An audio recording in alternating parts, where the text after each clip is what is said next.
I'm 61 years old. I wear a bikini on Instagram. I can do three unassisted pull-ups, and I have never felt better in my entire life.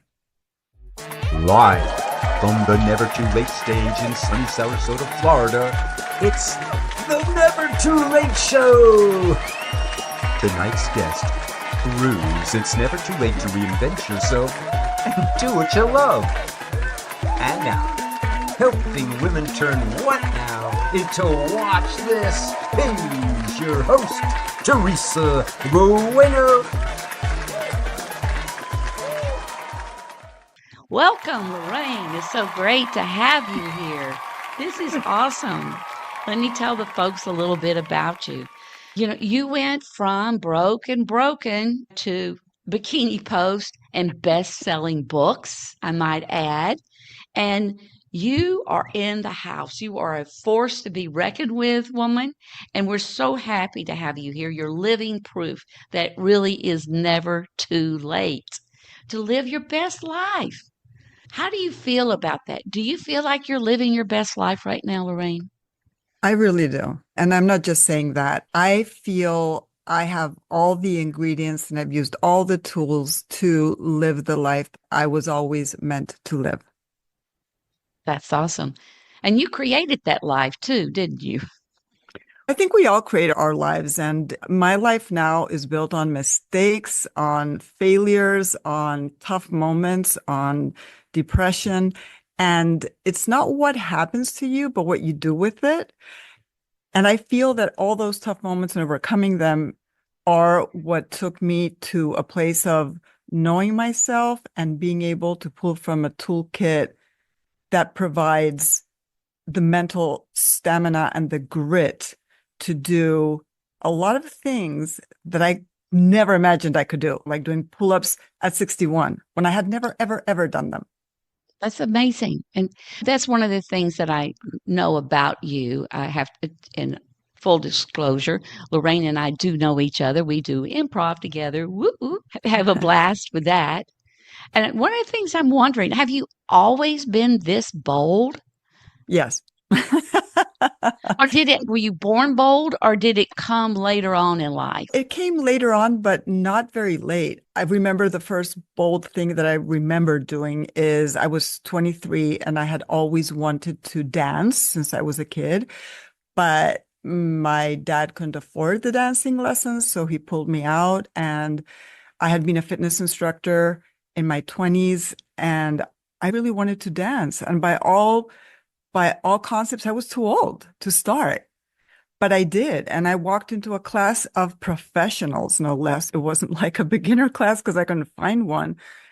And I did that class. And when the choreography started, I just felt like crying. I was so insecure, feeling so bad. I made some excuse and left.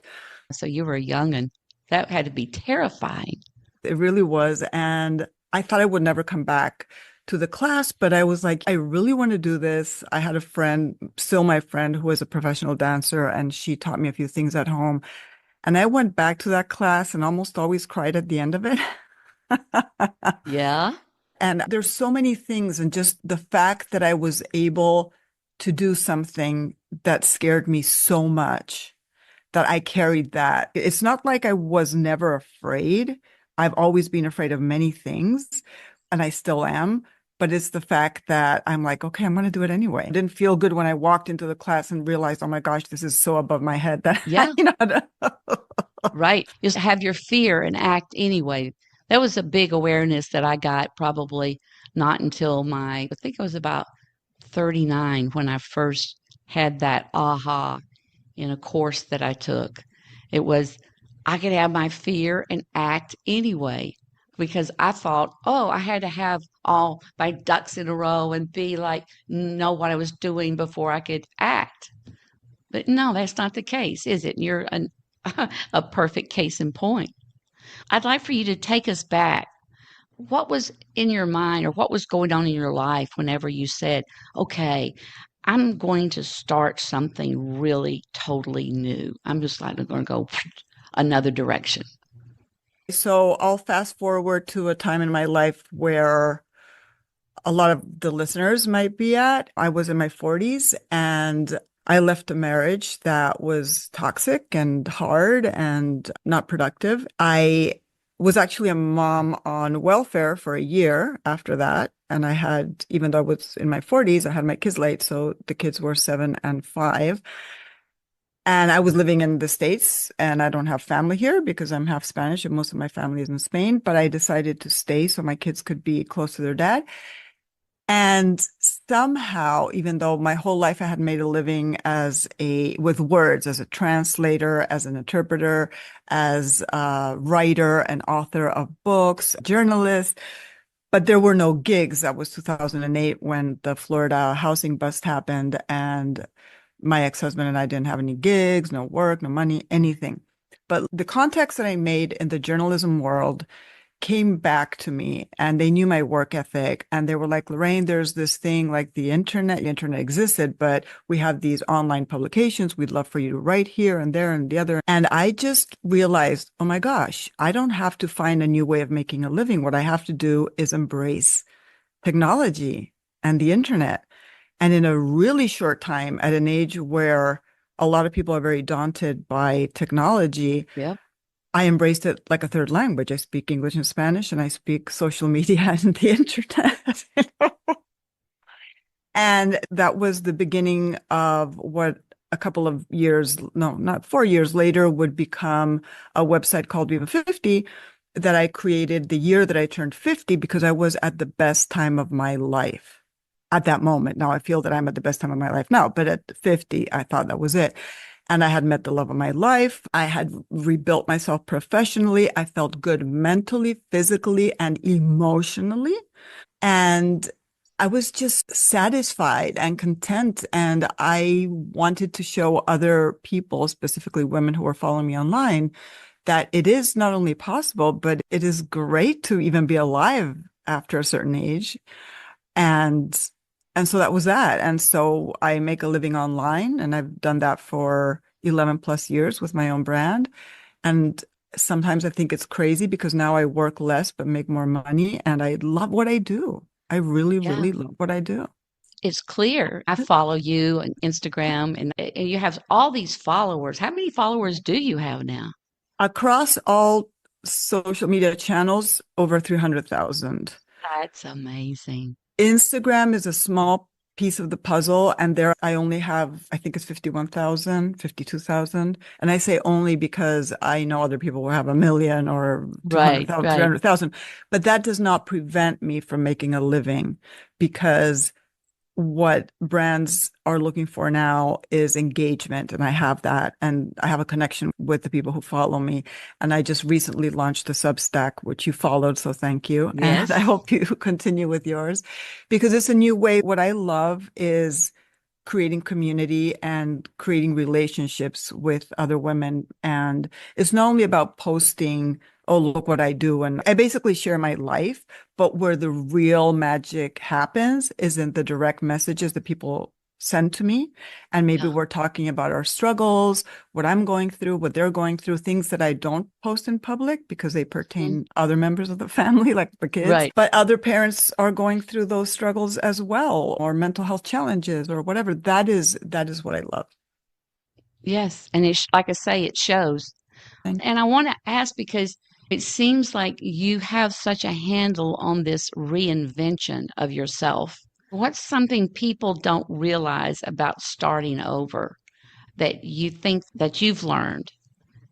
So I think what I learned personally was that I wasn't really starting over, is that I was taking my skills to a different medium.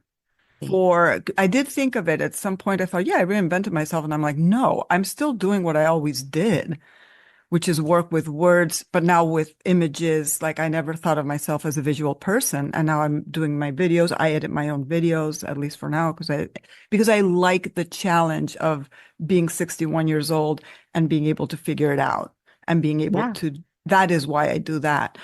But I think in my case, it was I took everything that had always helped me, because for reference, I have always worked for myself. Like, I'm 61 and I started working full time at around 18, and I have always worked for myself. I tried to have a job here and there. It didn't work. I didn't like the Hmm. structure. So the whole point is I did not really reinvent myself. What I did is take what I knew and adapt it to a new medium. And I think a lot of people, what they might not be getting is, wait, I have these skills, the same skills.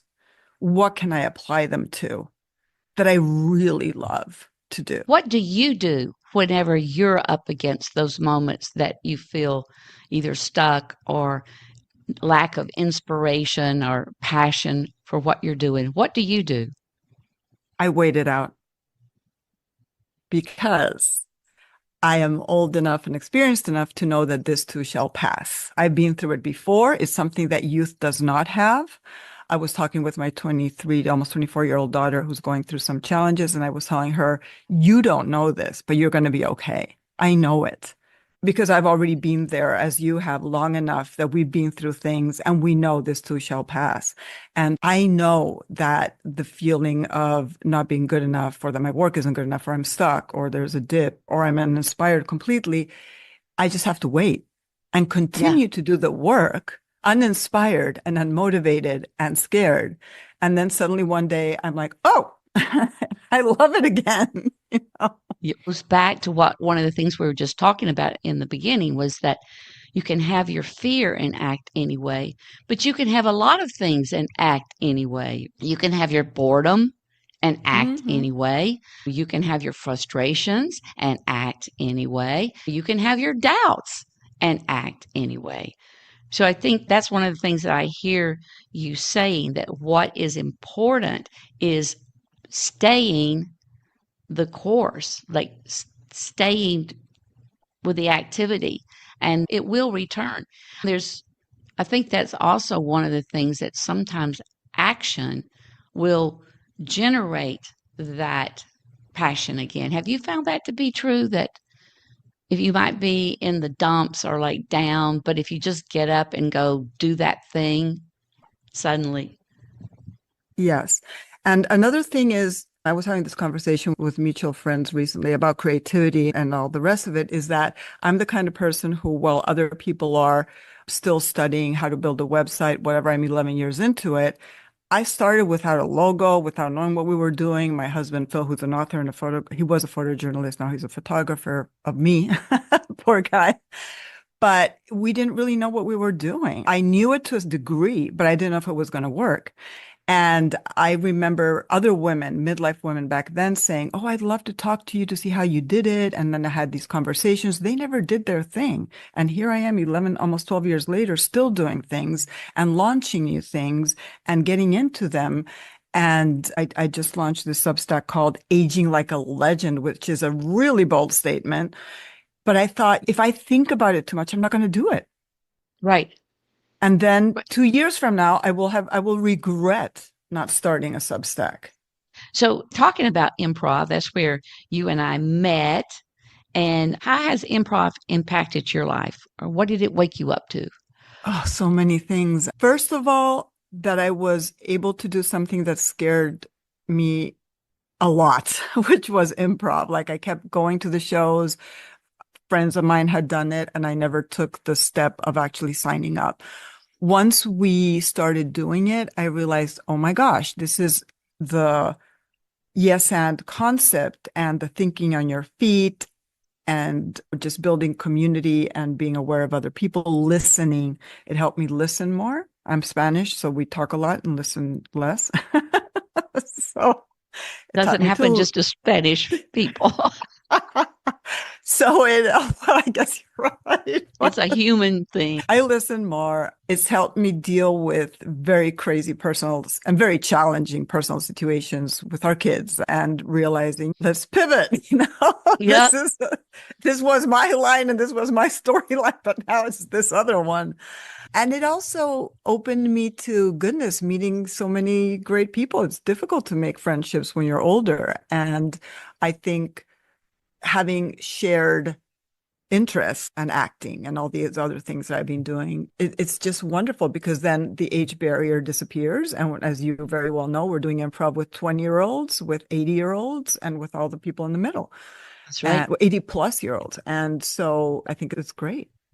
How did that play into or did it play into your bikini poses on Instagram? I mean, daring for someone your age. You have a beautiful body, and there's absolutely something to be proud of. There's a lot of women out there that would go, God, I'd never do that. What do Well, you say to those women? first of all, I was raised in Spain. It's much more open about your body. But at the same time, I think at one point, the kind of bikini pictures I was posting, and I might do those again, were not the ones where you're trying to show, look, I'm this age, and yet look at how good I look. It was more like I also have the sagging skin. I also have the crepey skin. I have everything that you have, but most people don't show it. What helps you keep that wisdom, keep your sanity? Do you have a stay sane routine, or what keeps you grounded and growing and glowing? I work out, but I started working out when I was super young. I was 13, or when I started running with my dad and I started doing yoga, and I just never stopped. I was a fitness instructor at some point, became a certified yoga instructor at 55 when I did Wow. not think I was going to do it. But there I am. And it wasn't really so I could teach yoga, it was more so I could understand it better. And so that brought me to, okay, physical exercise helps me. Yoga helps me. I am not a religious person, but I am attracted to the spiritual part of yoga, which is not really based on a faith in my case. It's more of an awareness of being here now and grounded and feeling feelings instead of numbing them with, as I have in the past when I was younger, with alcohol, with food, or with shopping too much, or what have you, or with bad relationships that can be That's a addictive. good distraction, isn't it? Yeah, for sure. And now I've learned to sit with the awful feelings because I know that they're just going to go through me. I'll have a bad time, but I have to go through that bad time for that to pass through me. What is the biggest myth about aging or midlife that you wish you could retire Mm. forever, that nobody like just break that up, destroy that myth? That you can't keep up with technology. I'm 61 and I know more about making a living online than a lot of 20-year-olds, my own Yeah, kids. Like they're good at the aspect of, social you media know, and stuff like that. Yeah. yes and no, because they don't know how to make money with it. Not everyone Well, that's does. different. They can keep up with their friends maybe, but they don't know how to make money. That's a whole different ball game, don't you think? It is, but if you don't understand how social media works, you can't make a living. I never hired anyone to tell me how to do that. Like I'm the one telling people, like I hire people and I'm like, okay, you have to do this and you have to do that. You mentioned a little bit ago about your new. Substack.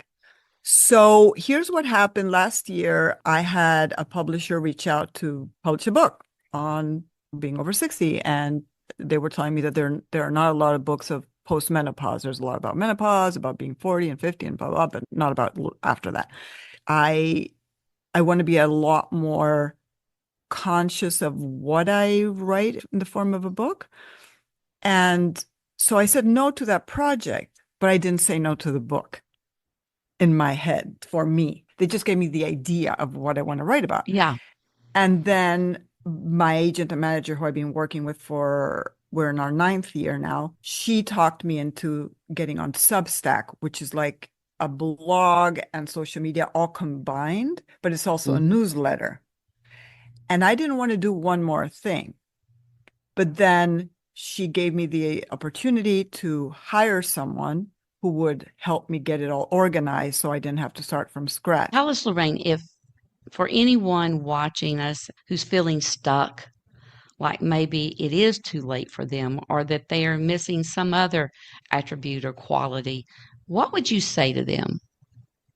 I know it's going to sound really trite, but fake it till you make it, because honestly, it's the one thing that I've done since I was really young that kept me going. Like the first time I was an interpreter, I was Cindy Crawford's interpreter.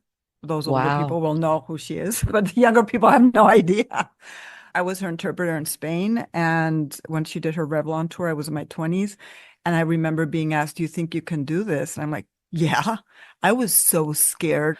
It's Oh my God. What if I had failed? I could have. Of course I could have. And I've failed in front of people on an improv stage and I've bombed.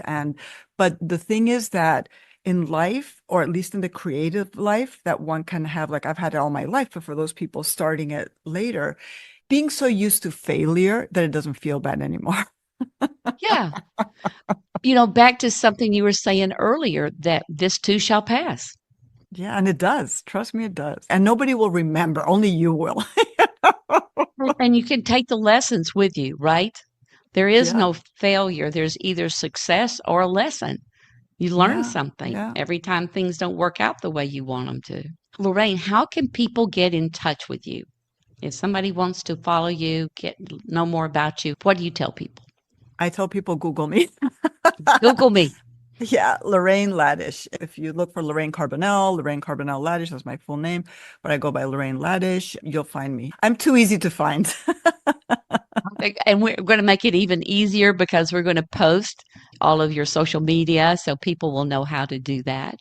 Sounds And good. so before we end today, though, we're going to do the rapid fire questions for Lorraine C. Ladish. First one's easy. Coffee or tea? Coffee. Okay. The last thing that made you laugh out loud? You. Well This done. conversation. If they're going to make a movie of your life, what would the title of it be? What I'd said before, life is relentless, and so am I. That's a great title. And then finally, if you could have dinner with any one person, dead or alive, who would it be? Barack Obama.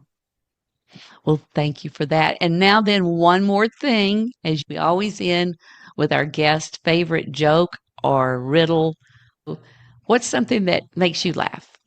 Okay, so it's neither of those. It's kind of a tongue twister. Something that my dad said to me when I was a kid, and I learned it. I didn't understand it when I was a kid, but my dad was trying to teach my sister and myself English and Spanish.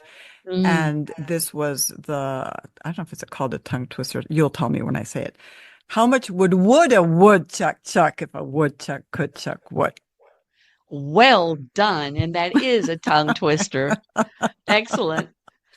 Lorraine, you've just been such a delight to have you here on the show. And I know you've inspired so many people as you do me and all of us who know you.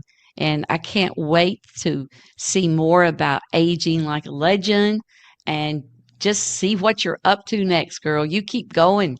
Keep Thank you. doing. Too. Keep You doing you. too. You too. We will. You too. Thank you. Thanks for spending time with us on It's the Never Too Late Show. Like, subscribe, and share the spark. Because reinvention's more fun with friends. Not sure what your spark is? Take the quiz at it'sthenevertoolateshow.com. Until next time, stay bold, stay curious, and we'll catch you later. Later.